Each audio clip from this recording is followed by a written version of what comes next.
Good morning, everyone, and welcome to the podcast. We're at Chico Bocello again, our home away from home. I guess our home studio. Nick, this is where we love to be. We're so comfortable here, and they're so welcoming to us. If you're in Canonsburg, stop by Chico Bocello at 111 Pike Street, right on the main street. They're in with ARC Human Services, and it's just an amazing place. Great show today. Joining us is the one and only, the I don't even know. I mean, you're like, wow. But yeah, we have the one and only Kelli Robbins here with us today. Kelli, my dear friend, welcome. Jamie, thanks for my dear coming friend, on the show. Thank you for asking me. I have to tell you something. I'm no stranger to podcast listening. This is my very first podcast I've ever done, and what I figure is this will be the first of so many great experiences, but how could I refuse a request from you? Well, I thank you for that, but I am so happy we were able to work this out. And honestly, it was just kind of a spur of the moment thing. We were talking, we were going to have coffee the other day. Yes. And we said, why don't we do this? And you said yes and jumped in, and I appreciate that. In the words of David Cassidy and the Partridge Family, I think I love you. Yeah, there you go. Well, I love you as well. And now you've told everybody how old we are because, you know, do you know who the Partridge Family? You don't know? No? Oh, yeah. How sad for him. Man, you gotta Google that. You gotta Google it because listen, you Google the Partridge Family, you'll want that bus they used to drive around. Because it's all you. We could use I'm just thinking our podcast bus. James Protin podcast bus. Yeah. Look just like the Partridge exactly. Family. Oh, The would that not be cool? I'm in. See? I'm in. I want a reservation for it. He's already bored with us. Look, old people talking. No, he's looking at the Partridge Family bus. Oh, see, there he is. Is it not cool or what? Okay. Love it. So, Miss Kelli, now this is an hour show, so it's doubtful that we're going to be able to get to all the stuff that you do. You're just everywhere, and we have a lot of mutual friends, and we're at a lot of the same events and different things like that. And we connected on social media. It's been a while now, and I think it was probably a couple of years before we actually met in person. It was during high COVID because we could only meet via Zoom, I remember, in the very beginning when it was so lethal. Yes, you're exactly right. So I was very happy when our paths crossed over the holidays this past year. And I love what you do and what you represent, and we're very connected in that respect. So just let's talk a little bit about your day job. What do you do for a living? Let's just say I'm very happy to report that I'm a bit of a Jane of all trades now. Okay. So let's start with, do you mind if I go backwards to how I started in my original business? Absolutely. The love Start of my from life. wherever you want to go. Great. So I'm 19 years old. Really? You're like, this is going to be a long podcast if I'm starting at 19. At 19 years old, I was going to Point Park College. It was not yet Point Park University. Okay. And during that time, my parents paid for my tuition, everything except for my books and beer money. So the two most important things, exactly arguably, right. So I had to get a job. Okay. So I got a job at Robbins Telephone Answering Service. It was my aunt who worked for Bell Telephone, got me the job. So my first 2 years of college, I found myself leaving Wood Street and walking up to Fifth Avenue with my little headset. Robbins was the second largest telephone answering service in the country. Really? Yes. And so picture, you can picture this, Nick can't picture this, Lily Tomlin's. Yes. There was 20 of them in a room. The cacophony, you would never believe the craziness of working in a switchboard room that had 100 clients on each one. So I wrote some articles about developing adult onset ADD-HD. Because you had to learn how to manage 10 conversations at once all day long. You got pounded with, good afternoon, Dr. Smith's office, good afternoon, helpline, good afternoon. One person's going to commit suicide. The next person needs a doctor's appointment. Somebody's pipes burst. You had 100 clients like that. So you learned to manage 10 conversations at once or you die. I ended up being really good at it.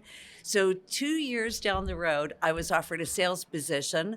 I took part-time college courses and went out, and within 2 more years, I started my own business. So Contact One Communications the idea of it was born when I was sitting in this room with all this noise and all these women that were difficult and, some wonderful, great teachers, but there were some that were just so difficult because it was women that were re-entering the workforce, usually not by choice. Usually there was a divorce or something where they weren't happy to be there. Right. But Robbins taught them to be professional communicators. You learned something about every business that we served. So it was a very positive experience for me, so much so that I couldn't wait to do it. You're a tremendous communicator. I mean, that's something, you're amazing at that. Thank you. So you're 19, so at 21, 22, you started a business. 22 years old.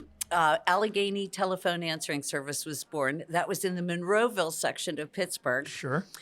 It was my fiance at the time, Jack Robbins, he was the son of the guy that owned the big company. Okay. Right? Okay. But we were not gifted anything. It was, you start your own business. So my parents put in all the money.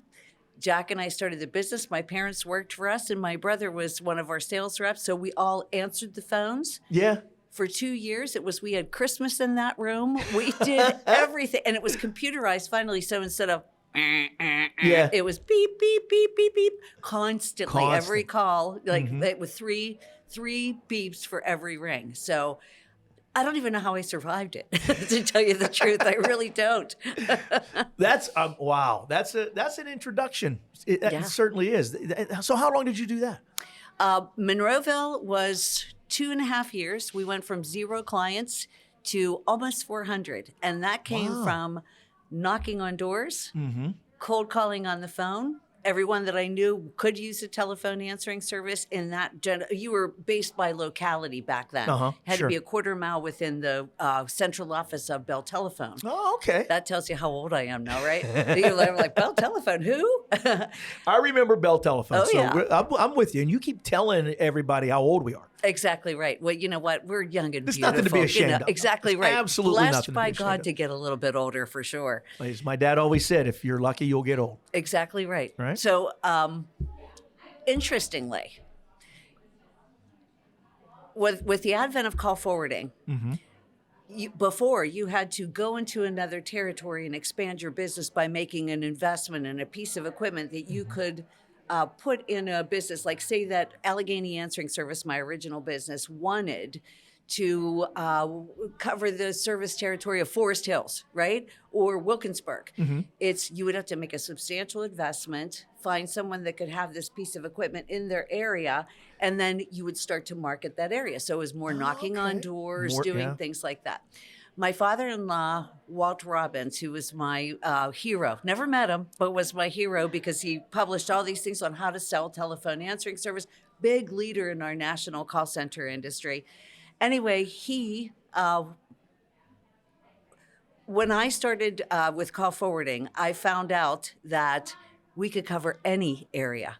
So you didn't have to be in Wilkinsburg if you wanted to have a client there. You didn't have to be in the North Hills. It didn't cost more for you to do that. Okay. So I could call Jamie Protin up and say, I know you're doing the podcast all the time and you have a full-time job and all these things. I can offer you a telephone line and a secretary to answer the call 24 hours, 7 days a week.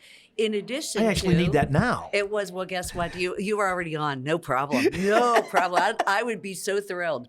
But the thing that we found out in time is not only were we doing disaster response, that's what we call it. It's critical responses, doctors, lawyers, somebody slips and falls. They got to talk to Edgar Snyder. It's giving them an immediate answer, asking the appropriate questions, and this is going to sound really funny. Why Contact One has survived, Jamie, is because our company logo or motto is a missed call is a missed opportunity. Sure. So True we story. put a price on that call. So if somebody gets voicemail, for example, right? It's the business experts say 78% of people just hang up. Maybe they'll text, maybe they'll email you, maybe they won't, maybe they'll call your competitor. So that's where we built our business on 2 things. Missed call is a missed opportunity, and nobody wants to talk to an answering service. And I mean nobody. So the biggest thing is we don't let people know that we're an answering service. We use verbiage, not to fool people. But if I was answering your phone, I would say, "Good afternoon, James Protin's office." And the person says, "Who is this?" Instead of, "This is the answering service," it is, "This is Kelli." Sure. 99% of the people say, oh, okay, Kelly, I was supposed to meet James this morning at 9:30, but I couldn't make it, blah, blah, blah. Could you ask him to give me a call because blah, blah, blah. So that is how we capture messages. For a plumber, somebody's pipes burst, they want an immediate plumber to come out and take care of that right away. Or even if they want an estimate, somebody can call the next person down the line. So this concept of nobody knows it's an answering service really grew. And when other answering services were selling out, merging, doing things, we expanded into downtown. We expanded to Naples, Florida. We started getting that message out to the big area. It's been a blast. That's very cool. Yeah. That is very cool. Yeah. So that's still your business. You still do that. Absolutely. Contact One Communications. We're located, we just moved from the south side of Pittsburgh. Just a teeny little bit of history. Monroeville, 4217 Northern Pike was our first location. Second was 355 Park Building downtown. So right across from Kaufman's Clock. That's where Robin's Answering Service was. Okay. So we bought that business. Again, not gifted from my father-in-law. Sure. We bought it from the estate. And then we were on Grant Street. And I felt like I had made it. I mean, who makes it to Grant Street when you're a telephone answering service / call center, right? So we were there for 11 years. And then my brother walked into my office one morning and said, how would you like to be the JetBlue of call centers? And I said, what does that mean? And he said, all their staff works from home. And I said, are you high? How is that possible? As soon as we open the door, there is somebody in that room, or in our case, 11 people during the day that are taking care of our clients. There's a walk-around supervisor, a coach, breaks. You know, we have to make sure that all the phones are being answered, a reader board with how many calls are in queue, you know? Yeah. So here he said, we answered all my objections. Within a 5-year period, we were an early adopter. The bulk of our staff works from home. Our office is now much, much smaller as an education and training center. So much of our training and monitoring and everything that we do is online. So it's such a blessing. Wow. Because I have people that are working in an Indian reservation in Wyoming. I have somebody in Mexico City. I mean, it's just amazing. We're spread out all over the country now instead of just Pittsburgh and Southwest Florida. Yeah. Wow. So how many employees do you have? I mean, what's your staff? It depends on who you ask.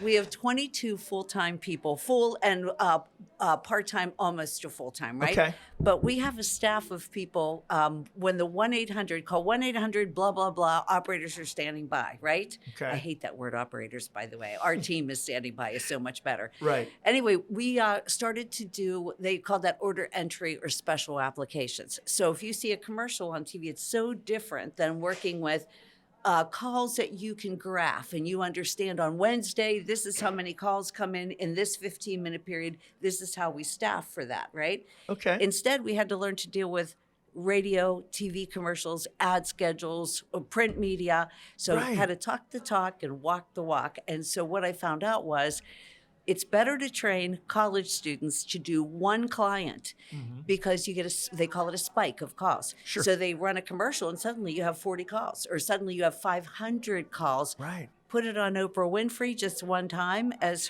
one of her special things, and it crashed our network. So, so it's a really big thing to try to get a handle on how many people may be affected, what media sources, what have you. So we have a staff of about 120 that we can call up and say, we got this new project, or you're on this project, and you can log in for 2 hours on a Sunday afternoon, 1 hour on a Tuesday. So that has been the thing that we've learned over the last 10 years. It's an exciting technology business. It really is. It sounds like it. That's fascinating. It is. Thank you. I didn't know that. Okay. Wow. That is like super cool. So having said that, now, how do you have time to do all the other stuff? You know that song, You Are the Wind Beneath My Wings? Sure. My partner is my brother. My husband passed away 6 years ago. He was very much the visionary for the business, took us to all new places, not technologically. He wasn't a technology guy. He was more a poet, an author, a writer, and he was really good at plotting our next strategic move, Okay. right? Okay. And also, He's a visionary. Yes, Sure. he was very much a visionary. We've missed him tremendously over the last 6 years. But prior to my brother and I have been in business from the very beginning, and just Okay. a very funny story about him. My brother was going to law school. His name is Louis Morgavo, right? There's the Italian side, James Protini.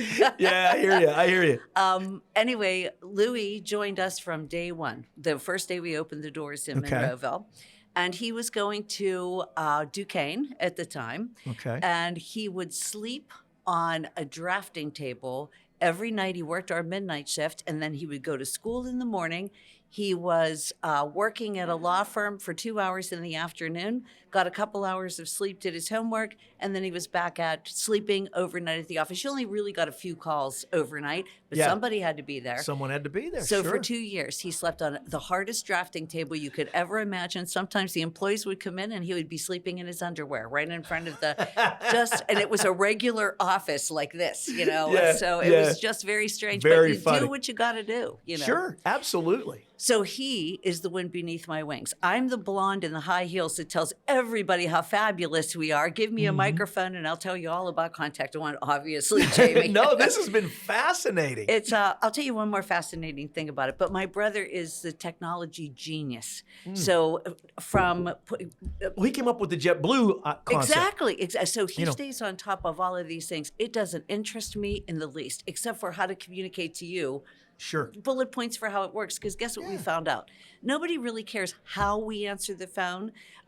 Early on in my career, a guy that I set up, an older businessman, he's probably younger than me at this age, said to me, I was like, and we have the finest Mercedes-Benz of answering service and call center equipment. He goes, young lady, I don't care how you answer the phone. I don't care if it's in a tin can. Just get it by the third ring. It's like, There you go. And Okay, we can do that. That's our end user.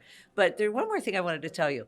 The interesting applications that we have. So I'm going to start with one really funny one. Okay. For PPG, how am I driving, right? So there's a number that people call. Our staff loves that because here's what the first 2 words. Can you guess what the first 2 words of every call is? I have no clue. I'll give you the first word. Mother. It's somebody cuts off a PPG driver in traffic. They're on the phone screaming because they're so upset about it. But we try to calm them and then, of course, take information about what PPG driver was bad anywhere in the United States. The fountain at the point has an auto dialer that says, hello, this is the point at Point State Park. Are you serious? We are about to be flooded. Please contact our engineers. So since we're 24/7, we get all kinds of crazy critical response things, you know, from, again, suicide hotlines, from very sensitive things. So all the way to things that are, so freaking funny. Calls from a fountain. Exactly right. Yes. And you know, the suicide prevention thing, that's some serious stuff. You know, do you get calls from actual people that are calling? That has to be a little bit disconcerting for your team. We have a lot of insurance. Let's just say we got to have that. Sure. Elevator phones, if you pick up an elevator phone and you're stuck somewhere, usually it's going to go to a company like mine, or I'd like to think mine every time. But so there's a lot of that. Yes, exactly. Yeah, that's amazing. I didn't think, honestly, in today's technological society, you know, the world we live in, I didn't think that those businesses were still around. I mean, I knew about it. I get it. It's, let's just say this. We're in demand so much more than we even were before, because with the advent of the internet, right? It's people are like, why am I not getting any hits on my advertising? I put www.jamesprotin.com or whatever on my TV commercial. Well, people aren't doing that quickly. They can call quickly, but more importantly, they say, why do I need an old-fashioned telephone answering service? You don't need an old-fashioned telephone answering service where people are like, this is James answering service. It's not like that. Right. Instead, it's people need to know that you exist. So if someone is calling you, Jamie, you're like getting out there to the masses now. If there's someone in Southern California that says, man, I want to be a guest on, this guy speaks my truth, and I want to be a guest on his show, or I would like to be an advertiser with him. This is a perfect message for me. It's if I answer the phone and say, "Good afternoon, James Protin's office," you are now established. If nobody can get you by phone. Well, you're exactly right. Because a lot of people now with telemarketers and all those things, especially with your smartphone, right? Your phone rings and it's just a random number. The first instinct is it's spam, right? No, that's it. I'm busy now. I'm with Kelli Robbins. It could be, but having some. I'm just amazed by that. Yeah. I mean, I really am, because even just filtering calls to a business like that, right? Because I do business even in my day job with the engineering firm. Sure. I do business with my phone, right? My iPhone is, I don't even put my office phone on my business card because for me doing business development and what I do, I shouldn't be in the office. No. Right? When you're meeting customers, that's how you're I've always been out on the road, would have it no other way. If someone said sit behind a desk for 8 hours, I would be going crazy. It's my, people will ask me all the time, why are you giving your cell phone to people? It's on my business card. I only have one. I'm not going to carry, I'm nerdy enough as it is without carrying 2 or 3 phones, right? So, I mean, I know I get calls at inappropriate times, but that's part of doing the business, right? Funny you say that, because one of the things, the bullet points that I tell people, we save you from untimely calls. So in other words, if someone is calling, let's say a plumber, and they're calling at 8 o'clock at night because they need an estimate on something. We're a 24-hour society. People are so busy during the day. The calls, I always offer people, just try me for 2 weeks. Try contact one for 2 weeks, and you will see all the calls that you've been missing. If you get one call as a plumber at 7 o'clock at night, I need an estimate on a new home that I'm building, right? That just paid for your answering service for 5 years. It sounds funny. Right. And we're a global society, right? In all business, our one of our colleagues, who's a sometime co-host but helps us with all our social media, Melissa Migliaro. Yes. Melissa was in London, right? So 5 a.m. she knew I was awake, so she would call, and it was vacation, but they were working, and so I was like, finally asked her, so what time is it there? It's 10 a.m. Right? So if you're somebody that's doing business like that, so 9 a.m., say in London, and everybody's waking and business is starting, it's 4 o'clock in the morning here, right? So, I mean, wow. Yeah. These are things that nobody really thinks about. And it's funny because we're a business that's kind of transparent in a lot of ways. And we don't need to have the big real estate costs that we had before being on Grand Street. Sure. You don't have the footprint. Yeah, exactly right. We don't need to have a footprint. And it's more secure for our staff, too. When you're doing, how do I say this? Property management. That's about 40% of our business. So it's all the apartment complexes in town, the commercial buildings downtown. Sure. If there is a problem, like God forbid, a bomb threat, a fire, things like that, right. Sometimes people are looking for where we're located at, where it's just that we're answering the phone for that. So it's good to keep our staff safe by having closed quarters. Now that they're all at home, nobody can see them. And it's just, but we can monitor absolutely everything that they do. Now, do want to say one thing about that. We don't, what's the word for when you watch everything someone does on a computer? It is. Oh, what is that? Yeah, you know what that is. That guy? Where's my brother when I need him? Yeah, exactly. We need to call him. Phone a friend. Call him. I need a lifeline, Jamie. Very true. No, it's not wiretapping. It's anyway, you emulate the screens that you can see all of the screens. But I know web, you are going to webcam. Webcam. So in other words, we think that's an invasion of our staff's privacy, but they have to have a closing door, and we have to say, say you want to work for me, Jamie, God forbid. But, I know engineering is your thing, and inspiring people is. But let's just say if you said, well, I'd like to do this part-time. This sounds like fun for a couple hours a day. So what happens is they have to have a closing door. They can't have a TV. They can't have a baby in the room or children. They can't have a dog. So it has to be just a regular work environment, right? But every now and then someone's going to violate those rules. I do it myself. Suddenly somebody knocks on the door, something happens, so you're logging off for a few seconds. if someone does that repeatedly in our staff, like God forbid a baby crying in the background and a client complains about it, they get 2 warnings and then they get webcammed. So just for a while to make sure that to they're make sure. exactly. Sure. But we really do believe in their privacy to start. You earn trust. Yeah, so, absolutely. And we've had the same people for years and years and years, except for the staff that comes and goes. That is the kids. My favorite kids account is a televangelist.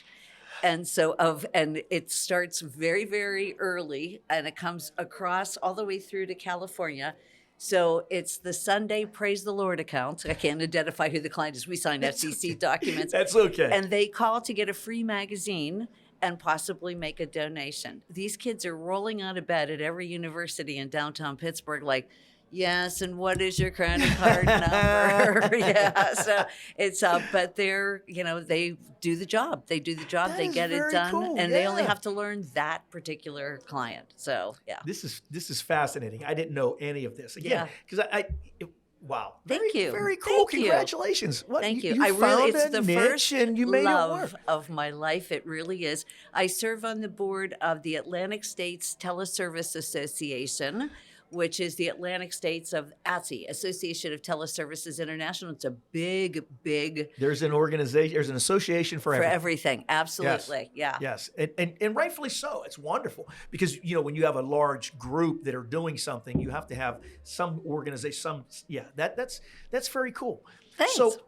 So you let's talk a little bit. Now you mentioned your late husband, and I know this was the love of your life, and this was something that we talked about it a little bit the other day, but this was something that was really tragic for you, right? Because it was something that hit you guys out of the blue. It was an illness that wasn't something that had symptoms that would be a red flag type symptom. This came up out of nowhere. Correct. It's when we got married in 1988. We were together I met him when I was 19.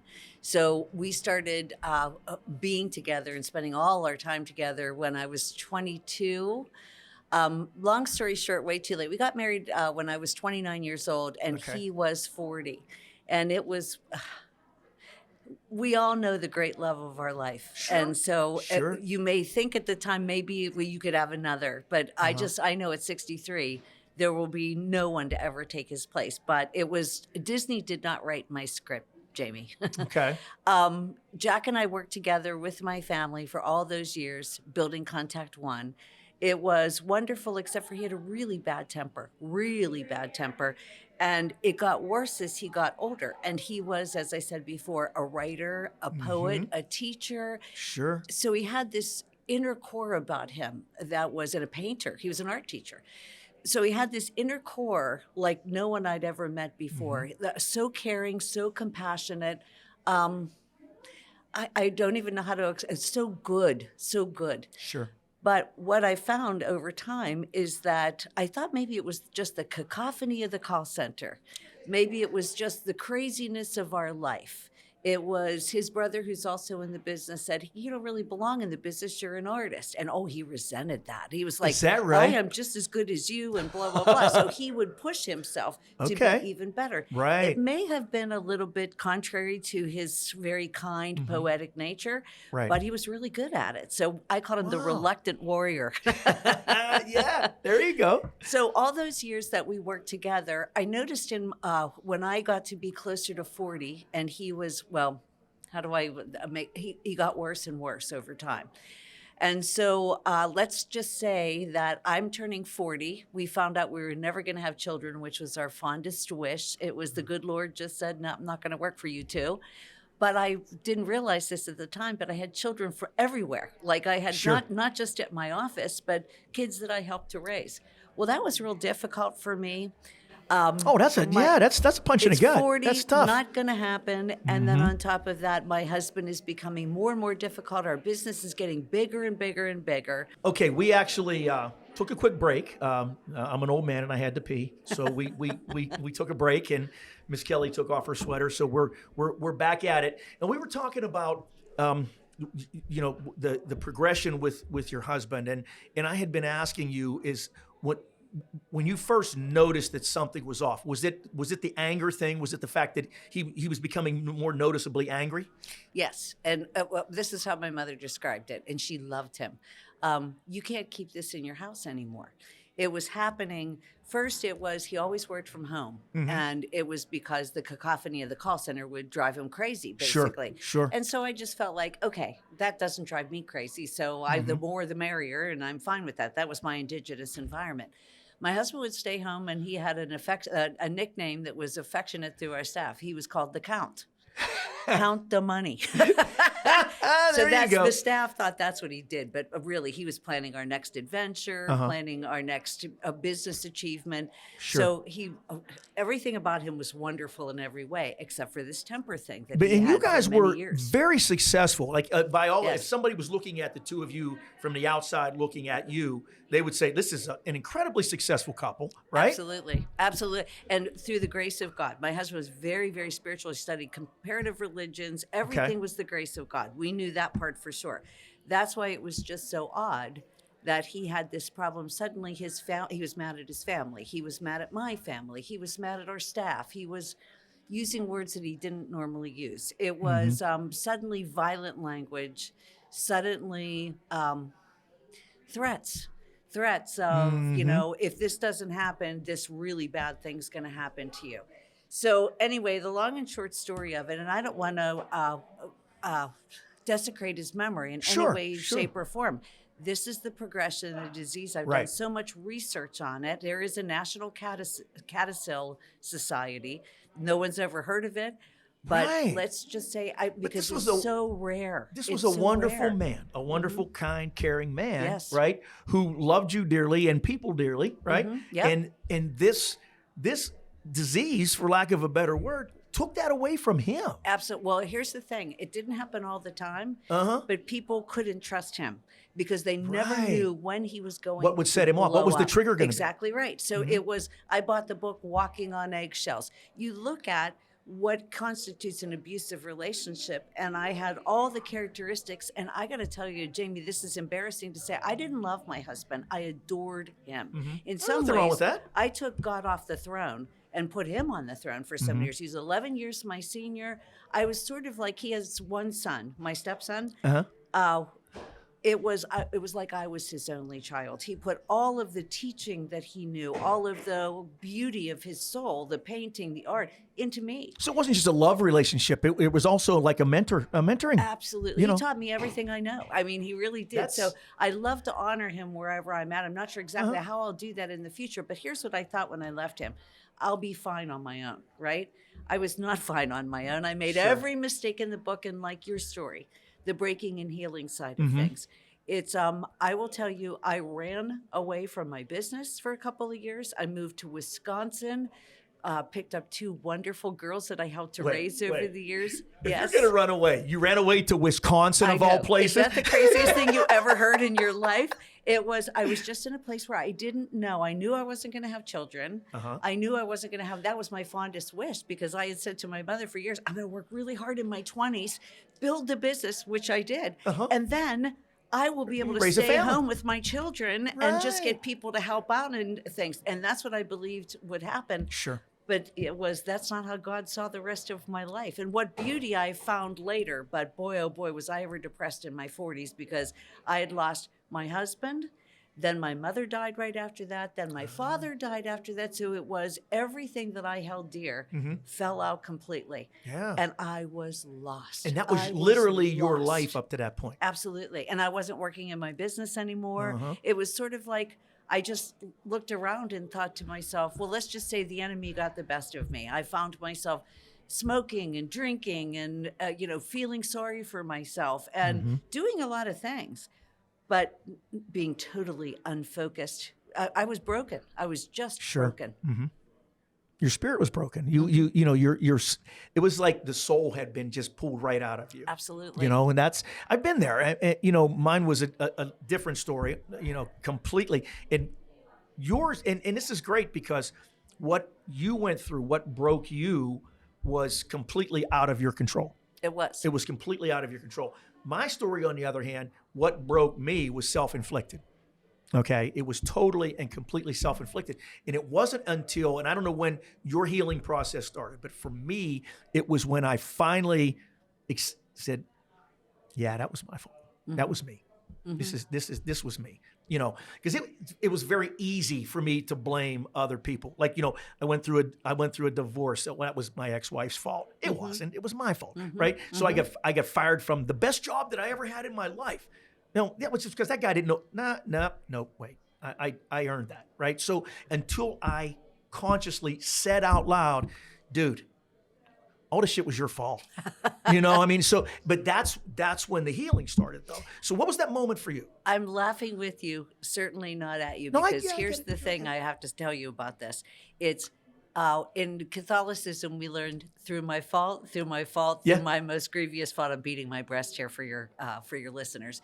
It's I blamed myself for years and years and years. Sure. That it was my fault because I fell in love with him before his other marriage was over. Yep. There was God's punishing me. I thought my whole life had fallen apart. I wasn't able to see through my depression that everything happens for a reason. So it's easy for me to talk about you. That's exactly right. But I'm going to say, looking at you now, what a blessing you are to so many. You were supposed to lose that job. You were supposed to become authentic.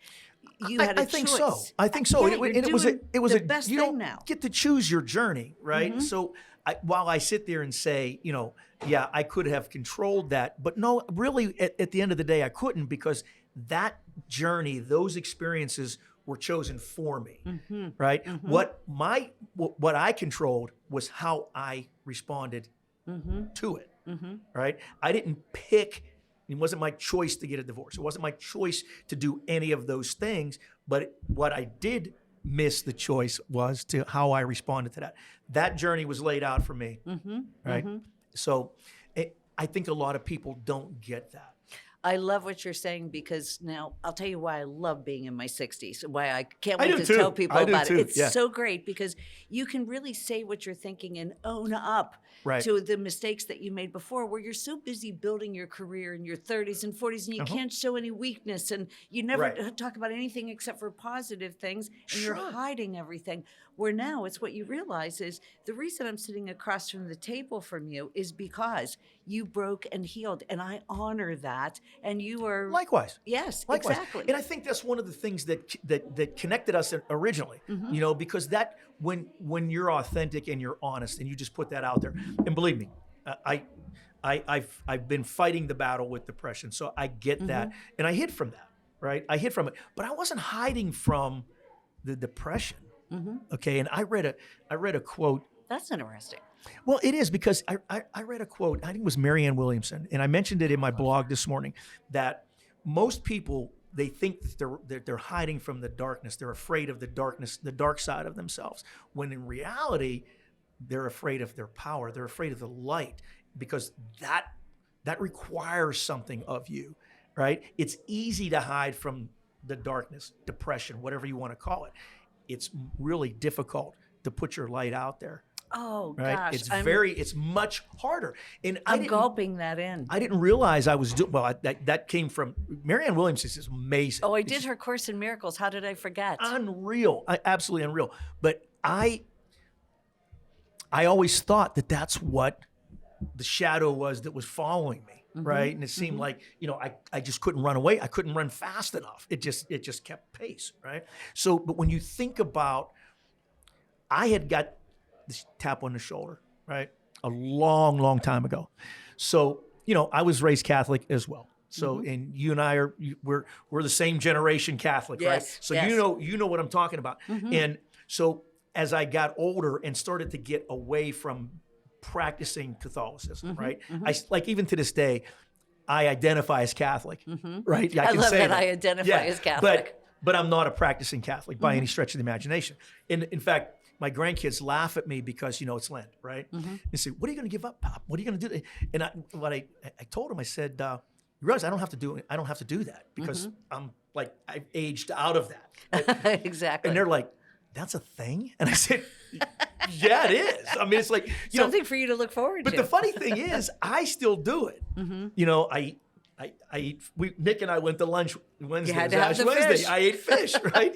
So it's like, it's just like almost like a reflex thing. Mm-hmm. So, but when when in my 20s, I started to feel that tap on my shoulder, right? So it was like the calling, the calling. And it scared the hell out of me. Mm-hmm. So I didn't do it. I ignored it. And the more I ignored it, the deeper I started to get away from who I was, right? To the point where I lost myself, right? Oh, I so identify with that.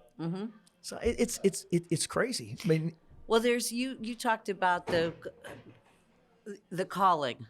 You used your tapped yourself on the shoulder a couple of times and said I got the. It's so rare. This is what I'm noticing now.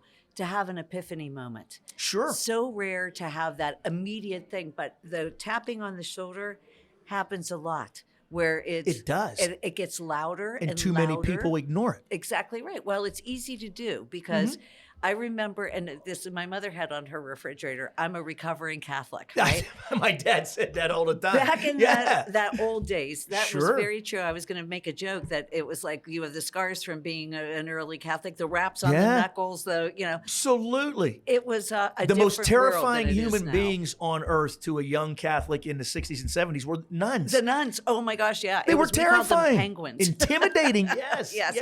Well, they had to take control. It's funny because you learn discipline from them. They were Sure. like military leaders. But on the other hand, there was some corporal punishment that I don't think CYS would agree with these days. But what I remember the most about what I was afraid of, right? One of the epiphany moments that were trying to happen was pick up the cross and carry it with Christ, or any of those. Nobody wants to embrace that. Like now, I have to change my whole life. So, but I think you're right. But I think people are afraid of that because because it's religious. Yes, they don't want people to perceive them as religious. And here, listen. I wear my heart on my sleeve and my spirituality. See, I'm not a religious man. I never was. Even when I was in the midst of that religious education, I'm not a religious guy. I'm not a pastor. I'm not a minister. I don't preach. Right? No, you have a different kind of an audience. I've become very spiritual. As I've gotten older and as I've gone through this journey and all the things I went through, I've become very spiritual. Right? Which is. I think that's apples all that and oranges. God requires. It's night and day, right? Yep. And people say, I'm not worried about God. He knows me. He knows what I'm doing. He sees what I'm doing, right? He knows I'm giving it my best shot. Absolutely. And he also knows I'm not perfect and I'm not going to hit a home run Thank every God, time. because I guess what happens is when we do become close to perfect, he calls us home. I'm glad you're here That's right now. exactly Keep struggling. right. Keep That's pushing. exactly right. That's what I learned about the breaking and healing.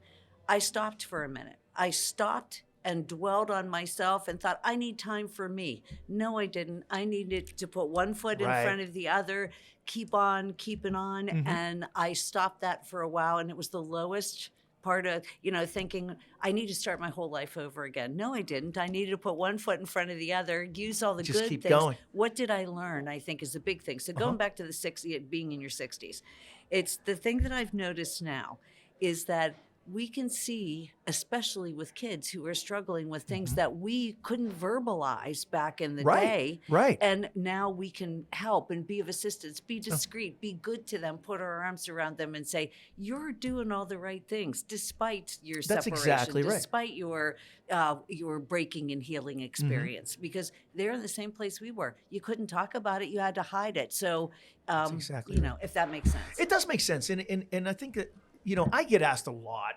about why I share so much. And that's why, right? Why would I sit back and let someone, it's like, that train wreck, right? You see the two trains are coming on the same track, you just can't look away, right? Well, you have to. You can't look away, but you have to do something. So I'm not going to sit and let somebody make the same mistakes I did if I can say something and draw attention to it and maybe help them out. Well, your ministry is different than the ministry of a priest, of a preacher, but and it is a ministry of sorts. You have a ministry. It really, there's it really no doubt. is. It's funny because I look at your your podcast. I look at what you write every day. You get more and more followers. And if you notice, I'm like, hey, Mary Smith, you need to. I appreciate that. I do appreciate that. Because I think that's really important. It's people that are of like mind. And that's how the message gets out there. And that's how it spreads. Yes. Right? That's how it spreads. So let's there's my friend Corey. Let's talk. Is that Corey Wamsley? Yeah. Hi. So let's talk a bit Corey, about what's happening? How you doing? Good. We're actually running a little bit late because one of us was late for the podcast. This would be me always. Tell you which one it was. The funny thing is that's the chronic thing that everybody says about me. I'm late all the time. I laugh and say, do you own a critical response center where a missed call's a missed opportunity? I had to pull my car over 10 times a day. And I laugh. In real estate, I always say, if I'm not lost 3 times a day, I'm not working hard enough. There you go. So that's a good segue. Let's talk about real estate for a minute. Yeah. Because I want to get to a couple other things. But so now you are a realtor. You're in the industry. And again, with everything else that we've talked about, so you're layering that on top of that. Well, that's been a blast. One of those, what'd you learn from this kind of thing? So I lose my husband. The next year, it was my sister-in-law said to me, listen, why don't you think about coming into real estate? And I had been a realtor in the early 2000s when my husband and I just broke up. But the my company needed me more. Mm-hmm. And so I just kind of let the license lay for a while. And I thought to myself, I no longer had it at all. I had to take it all over again. But the really good news was I said, I can do this part-time. Nights and weekends started to become, even though my business is 24/7, it was just long. I was used to caring for him now. And so it was just me and my little dog, Poppy. So I went to school, got my license, and I found the strangest thing happen. Part-time wasn't that it's not an option. It's just I find myself thinking about it the first thing as soon as I wake up. I love it so much. It's just so wonderful. You don't do any selling in it whatsoever. Because here's the thing. If you said to me, I'm looking for a house, Canonsburg would be nice, but maybe Presto, blah, blah, blah. I ask you what you want. I pick out 5 places for you to go. If you don't like any of them, you're going to tell me what you like or what you don't like. So it's just finding people their dreams. It is so fun. I love that you said that, and that's why you succeed. I have a dear friend, Dion Malish, who is one of the owners of Realty One Group Gold Standard. Yes. So they had their quarterly meeting, and I was the keynote speaker. I spoke to the group. They picked the best. There was well over 100 and agents. And I basically said to them, that's what I said to them. I said, look, if you want to increase your sales, stop selling. And the example I use is, I know you're a realtor, right? Mm-hmm. So I come to you, you know I'm looking for a house, okay? Mm-hmm. So, but when I come and sit across the desk from you, I don't want you to sell me a house. I want you to find me a home. Oh, that means... Right? Listen, customers don't normally have the same articulate expression that you have. I work with some kids that are first-time home buyers that are like, exactly. But you're absolutely right, and I think I'm going to steal that, not borrow it. I think I'm going to find you a home. That's why you're there. Yeah. And it's same thing with if I come to you to sell, as a seller. You don't need to sell my home. That's not what I want. I want you to find a family that is going to take the memories that I created in that home, right? Maybe I raised my children there. Whatever the case may be, I want you to find the next family that is going to take over those memories. You are going to make me cry before this is over. Just yet, I got my first $1 million listing, right? Berkshire Hathaway's thrilled. Everybody's thrilled about this. But it is someone that I've known for many, many years. She works for me at Contact One, but it's her father who has the estate, and he just passed away. So she lives there, and I am now marketing this $1 million home in Fox Chapel. Why this is interesting is that is the first thing she said. I want a family to come in. It's 38 years in this house that my father had. I grew up here. I did that. I haven't updated it exactly to spec what people like now, but I want to know the family that moves in here. See? There you go. You're absolutely right. It means everything. And so that's why I think I'm uniquely qualified. Berkshire Hathaway has been really great for me because, I laugh and say, I say I work for my brother. We're partners. But I work for Louis Morgavo, my brother, and I work for the richest man in the world, Warren Buffett. There you go. The resources that I have. Yeah. The resources I have. And I'll tell you what I worried about really bad, Jamie, is when I got my license and started to sell homes, this is what my broker calls it, a secret agent. Because I thought the normal thing that people would think is, well, she lost her other business then, right? How could she do both that's of those natural. at the same time? Right. And so I didn't tell anybody for a couple of years. Now I'm out there were screaming it undercover. to the root. Exactly right. I was a secret agent for a long time, but now I'm just having a ball with it. So yeah. Excellent. Okay, so one thing that jumps out at me with you, and I've seen you interacting, you are a mentor. You are a mentor, particularly to young women in general in business. Well, how do you relate to that? Because I know I wanted to talk to you about Rotary, because I know you're heavily involved in Rotary. Mm-hmm. Okay, and you have some other organizations that are basically you're in a mentoring position. Thank you. I think that's one of the best compliments anybody can give to another is you're a teacher or a mentor. You get to this age, especially when you don't have children, suddenly that's the gift that God gave me by not allowing me to conceive. I've conceived many businesses. And when I talk about the kids that I mentor, here's the thing about it. They're in their 30s, 40s, some in their 70s. It's women that are starting businesses that it's always been their fondest dream, and they're just not sure where to go. So there is a group that I want to talk about in terms of two groups. I was the president of the National Association of Women Business Owners here in Pittsburgh about 6 years ago.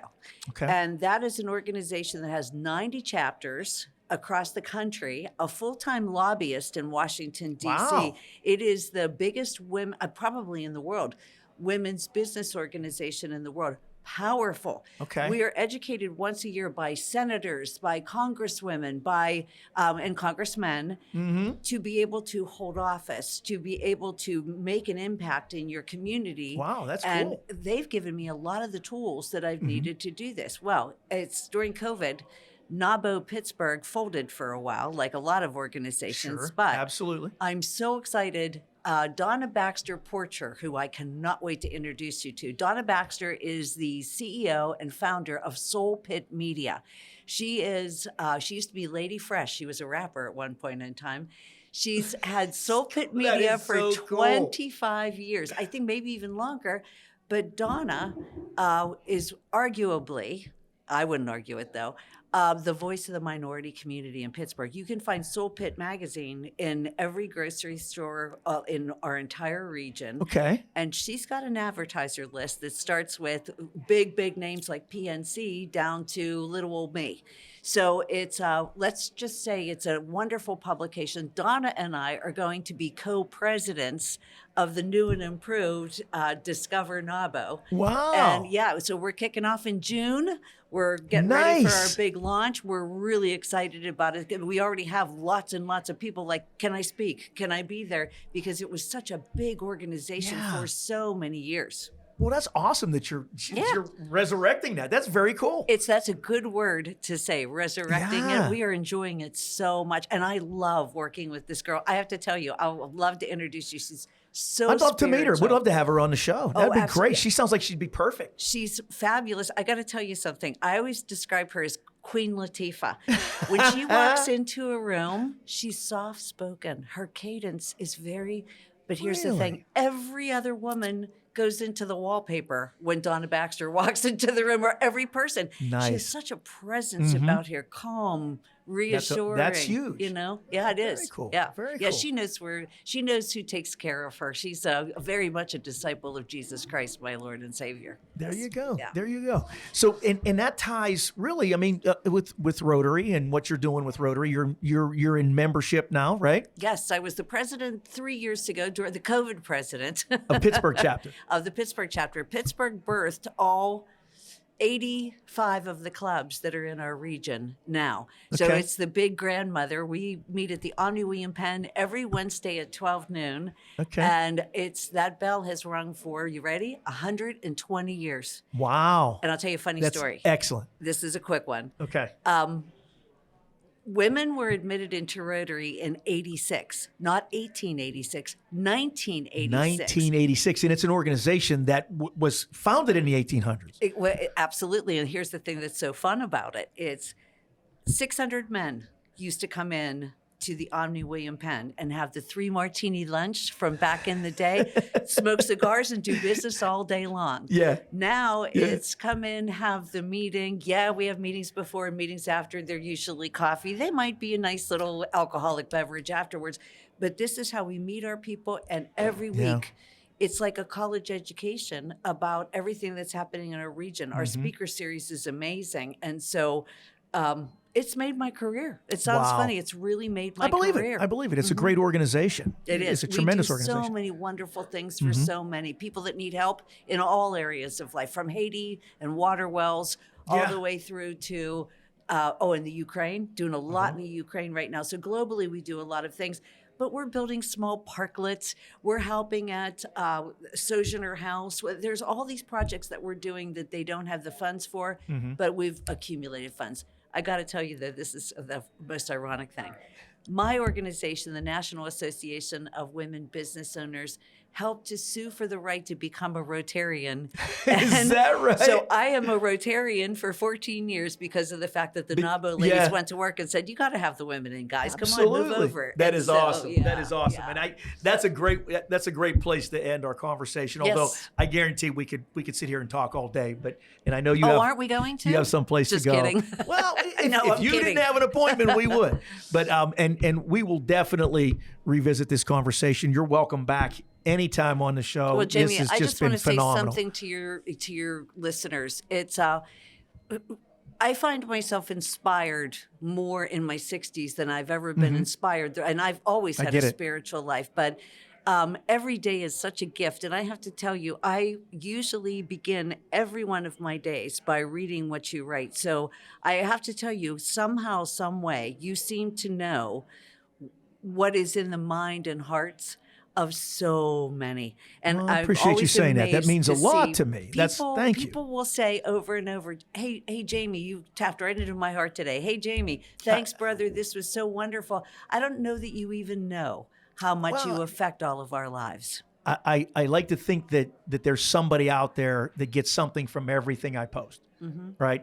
And, Nick and I talk about this. If there's one person that watches this and pulls something from it, then that's, and if that's the only person that watches the podcast, that's what was meant to be. And I look at the blog the same way. Hopefully there's somebody that gets something. And if they share that with somebody as you do, and I appreciate that. I think that's why we do it. I am going to make a prediction on your podcast. I think in no time at all, you will be a national sensation. Starting here from Little Pittsburgh, I'm watching you. So let's see. Maybe. I'm watching you. Oh, absolutely. You have a big ministry, a big following that you've gotten really quickly because you really are touching everyone's heart. It has. Listen, we're very happy with the growth that we had. And thank you for saying that. Because You're welcome. When we jumped into this, we didn't know. Absolutely. We've got a kid and an old dude, and we just figured let's just wing it and see, what happens. And it has been very well received, and we're blessed, and we're very grateful for that. And it's not about me. It's not about Nick. It's really about the people that sit in that chair. God right bless there, you. right? Thank you for that. Thank you for the opportunity. It was uncomfortable talking about myself for so long, but I'm usually like to be in the interviewer position, asking the questions. But you made this so easy for me today. Well, thank you. And thank we're you. So blessed to have you here, and thank you so much. I love you dearly, and we'll do it again very, very soon because we still have a lot more to talk about. All right, sounds good. Thank you.